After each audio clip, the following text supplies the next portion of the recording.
Kildare North, Chairman and comrades. Charges for services, for essential services at the point of delivery, are a regressive form of taxation. They are unfair, and one of our themes of this conference is about fairness. They penalise and punish unfairly those who can least afford to pay and those who cannot afford to pay at all, and they benefit those who can best afford to pay. Water is the very essence of life. Without it we cannot live, and it is therefore not to be compared with telephones or electricity or gas, as some advocates of water charges will argue. And what about the polluter must pay argument?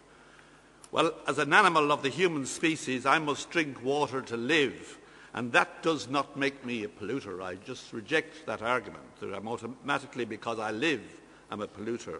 Of course, our essential services must be paid for: health, education, social housing, and a wholesome supply of drinking water to every home for every one of our citizens. All of these must be paid for, and as socialists and social democrats, how do we propose they should be funded? We have argued long and hard that essential services should be funded by a fair taxation system, with those who can best afford it paying most, and those who can least afford paying least, and those who can afford to pay nothing paying nothing. We believe that a fair taxation system would include taxes on all incomes, regardless of the source. We believe that the rich and super-rich, which have dodged and dived and used their friends in government to avoid paying their share, must now be made to pay.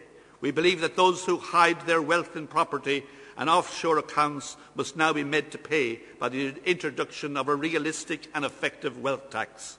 I would like to congratulate Pat Rabbitte and Joan Burton for their dogged campaign in pursuit of the so-called tax exiles. Imagine that campaign, that champion of charities, Dennis O'Brien, could dodge the payment of $100 million in taxes by moving to the Costa del Sol for a few months. Of course, if he stayed at home and paid his taxes, there would be no need for his charity. So, comrades, it is clear that there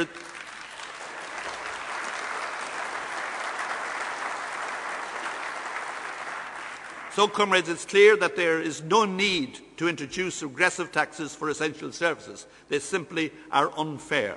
There are fairer means of doing this, and there are ample means available through a fair taxation system to fund them. I recommend the North Kildare motion to conference that is in accord with long-standing Labour policy, and I support the motion put forward by the Mulhugad branch that is part of this composite. I would like to remind conference that I and others in the Parliamentary Party owe no small part of our public support to our earlier campaign against water charges. That's our long-standing policy, and I will ask conference to ensure that we don't give weapons to our enemies on the far left of the political spectrum. Thank you.